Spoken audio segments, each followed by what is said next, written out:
Young adulthood, a time of learning, of change, of pretending like you know what you're doing.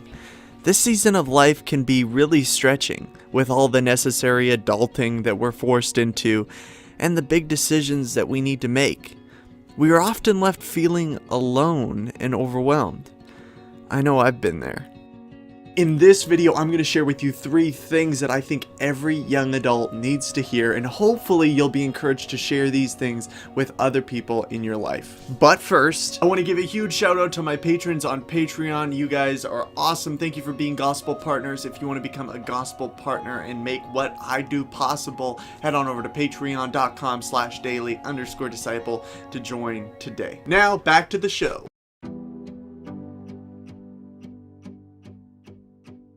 Okay, you know what time it is? It's story time with Isaac. Yeah. Okay, so this is kind of a sweet story, sentimental story. I remember when, as a kid, whenever I'd go to bed at night, right, I'd be kind of, maybe I was like 8 or 9 or whatever, I'd be kind of waddling over to my bed and I'd be kind of like, okay, I gotta go to the bathroom. So I'd walk over to the bathroom before I went to bed and I'd look to the left and there's my parents' room and they would always say, Isaac, we love you.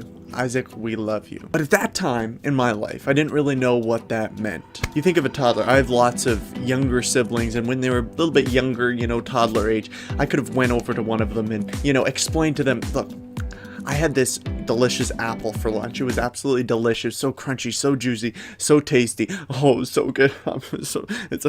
There's a tear to my eye because it was so delicious, and this toddler's just like looking at me like, because there's a sense of disconnect. They don't really understand what I'm talking to them about. Maybe they can try to visualize it, but until you actually give them an apple, right, and show them, oh, this is a crunchy, this is a juicy apple, there's a disconnect. They don't understand what you mean. And similar, when we hear I love you from somebody, there's that disconnect if we actually can't see or touch or feel what is it that means. What does it mean that I love you? So that's the first thing that I think every young adult needs to hear, every person needs to hear really, is I love you. But it doesn't just stop there, because if it's simply just I love you, there's a disconnect. But if we can show our love, and that's the game changer. Just an example of this is my dad. When I think of my dad, and actually that's part of the reason that I wrote my book that I'll be talking about a little bit later. When I think about my dad, how did he show his love? By his presence in my life. He wanted to know me. He wanted to ask questions about me. He didn't see time with me as an inconvenience. When we say I love you to someone else and we show that love, we're actually becoming a picture of what God's love is like for us, because God loves us. He accepts us, not based on our merit as people because we're that awesome, because we're that good.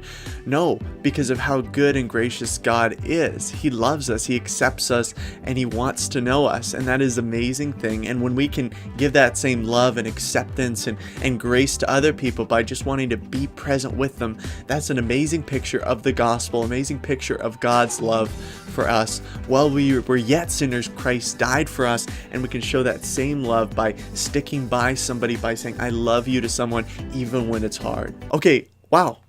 This is so exciting. I'm actually getting worried that we have another sponsor. This is fantastic. 2 sponsors in 1 month. This is amazing. Okay, yeah, we're going to run the sponsorship right now.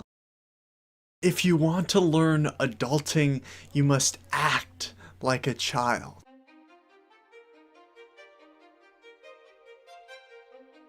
People ask me all the time, what is the key to a good microwave mac and cheese? And I truly believe it's the ratio between the milk and the butter.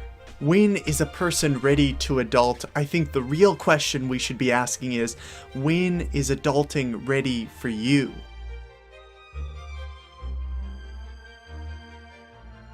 In this class, I'm going to teach you everything you need to know about adulting. We'll be touching on paying your bills. Okay, so I want you to open up your phone, go to your contacts, and call your dad, because we both know you're broke. I will teach you how to make food to stay alive. This is a microwave. She is going to be the Robin to your Batman, the Diego to your Dora, the Patrick to your SpongeBob, the Jonathan to your David. I'll also be sharing some tips that'll help you on this journey of adulting. I used to worry so much about taxes and doing all that right until one day a good friend of mine showed me something amazing called tax fraud. Changed my life forever. I'm Isaac Mogileski, and this is my masterclass. Okay, so we're back. Pick up that masterclass if you're interested in that. The second thing that I think every young adult needs to hear is I'm proud of you. I think it's part of our human nature that we look for acceptance and validation from other people. And often that comes from, we're looking from that from our friends, from our parents. So some of us have complicated relationships with the sentence, I'm proud of you, because maybe you feel like I didn't hear that a lot growing up. I feel like there's this tension within me that I'm kind of pulling to try to work towards people saying I'm proud of you because I just want to get their validation and their acceptance. So when I was about 11, 12, I took part of these things called triathlon. So a triathlon, I don't know if you know much about it, but it's basically torture. Okay, but for real, it's swimming, biking, and running. So at the beginning of every race of swimming, right, I would get ready. We'd all line up and we'd all be ready to go. So I'd be like, okay, this is my time to shine. This is my moment right here. So I'd start going and I'm swimming as fast as I can. My arms are going, my legs are kicking. I'm just like, please, Lord, deliver me to the promised land. I need to get to that finish line as fast as possible. So I'm hustling down, I'm swimming, and I look behind me, and all these people, there's multitudes of people behind me. Yes, I am winning the race. And my 12-year-old, self got a little bit overconfident, because as I went into transition, the point where you transition from one part of the race to the next part, so from swimming to biking, you grab your bike, you grab your shoes, and you start biking, right? And so in triathlons, when you wanted to pass somebody, you'd say on your left. So we'd all be on the right side of the road, you'd be biking along, and if somebody wanted to pass you, they'd say on your left. And so I'd be biking, I'm in first place, I'm like, let's go, let's go. And what proceeded to happen was, as I'm biking, I hear on your left, on your left, on your left, on your left. By the end of the bike portion of the race, I was, if not in last place, second in last place. I'm just demoralized. I get my bike, leave my bike, I'm starting the running portion of the race, but at this point, it is too late for this boy. I'm like, oh my goodness, how could I have let this happen? This is the greatest, this is the greatest collapse. This is the greatest collapse since Golden State lost to LeBron, since the Falcons lost to the Patriots in the Super Bowl. This is the greatest collapse since Goliath lost to David. This was bad. I was absolutely demoralized as I went to the finish line. But who do I see there? My parents. And my parents, they say, hey, we love you. We're proud of you. Good job. And I'm just like, proud of me?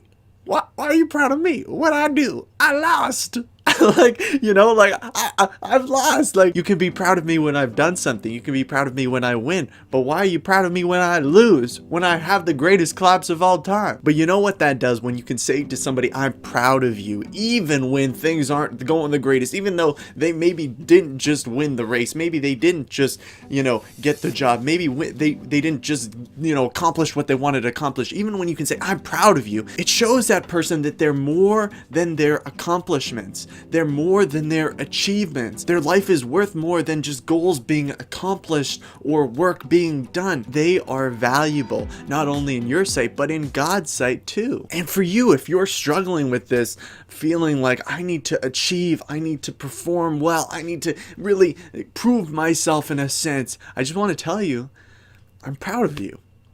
And other people are proud of you in your life, because it's not about the achievements. It's not about the goals being achieved. It's not about the accomplishments.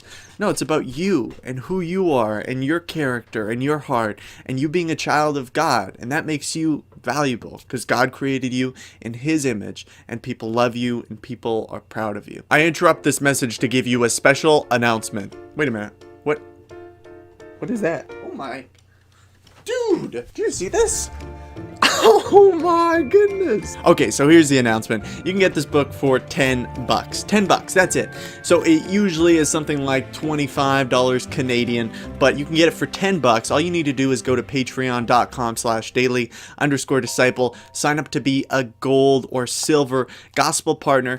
It's $10 to become a silver gospel partner, and I will send you this book for free as a gift to you so that you can get this book now. It's super great deal, and I'm really excited about you reading this. A lot of the stories that I'm sharing today are in this book. So this video is really based on this book. So if you enjoyed this video, check out the book. You'll equally enjoy it, if not more. This promotion is ending January 29th, so get your book today. back to the show. The last thing that every young adult needs to hear, and this is so important, you know, we talked about I love you. Keep saying that to other people, having that people say that to you, that means a lot. I'm proud of you, right? Just having that confidence and knowing that you're not just your accomplishments. And the last thing is I'm on your side. I'm on your side, giving you that confidence and saying, hey, look, you know what happens, whatever adversities we're going through, whatever challenges we may face, I'm going to be there with you. I'm going to be on your side. So from the ages about 12 to 18, I was on a basketball team, what we call rec ball in Manitoba here. There's probably they call it that other places as well. But we'd actually have a name for it. It was called the Rejects League. And it was because whenever you got played rec ball, usually it was because you couldn't make your high school team. Well, I was homeschooled. I never tried out for a high school team. Maybe I could have made it, probably not. But I was on the rec ball team, the Rejects team, and there's something about being on a team that was just interesting. You know, you'd always have that one guy on your team that you weren't sure, like, is his mom forcing him to be on the team? Does he like basketball or what's going on? One second he could dribble the ball off his foot out of bounds. Another second he could shoot a half-court shot and win the game for you. You don't know what this kid's gonna do. But the amazing thing about a team is when a team is formed, you don't get to choose your team. You don't get to decide, oh my goodness, this is who I want on my team. No, it's just like, this is your team, especially in rec ball, because everybody makes the team. So as a team, even this guy that is the loose cannon, he might do, you bounce it off his foot 1 second, shoot a half court the second, like hit it off your head or what, he's just wild, right? You're on his team. You say, hey, I'm on your team. I'm here to support you, man. I know there's going to be challenges. I know there's going to be, you know, adversity along the way, but you know what? We're all a team. So for bringing this basketball analogy to the real world, we know none of us are a perfect basketball player. We all sin. We all fall short of the glory of God. We all make mistakes, right? So the fact that any one of us can say to the other, hey, look, I'm on your team through thick and thin. I know you're going to make mistakes. I know you're going to dribble it off your foot every once in a while, but I care about you and I want to stay by your side. It reminds me of a verse in Galatians where it talks about bearing one another's burdens, and I think this is so important for young adults as communities, as, you know, just being able to pour into each other's lives, to be able to say, look, I want to bear your burdens with you. I'm going to stick by your side. I'm on your side. I love you. I'm proud of you. By doing that, we're actually helping to bear each other's burdens. And maybe as you're thinking about these things, you know, what every young adult needs to hear, I love you, I'm proud of you, I'm on your side. Maybe you haven't heard these things recently. Maybe you're in the situation where you don't have those kind of people in your life that are telling you these things. And if so, I'm really sorry. I'm really sorry. But also I want to just tell you that, look, God sees you and he loves you. And by his grace, he's given his life so that you could have forgiveness for your sins, right? And he can be proud of you because of his grace, right? And it's not based on your accomplishments. It's not based on how good you are, but it's because of his grace and his love for you that he's accepted you. And he can say, yeah, I'm proud of you because you're my child. And he can also say, I'm on your side, and he is on your side. He will never leave you. He'll never forsake you. Well, guys, if you enjoyed this video, give it a like down below and subscribe to the YouTube channel. Thanks so much for watching. I really appreciate it. Leave a comment down below and let me know what you think is another thing that every young adult needs to hear. Thanks so much for watching, and I'll see you next time. See ya!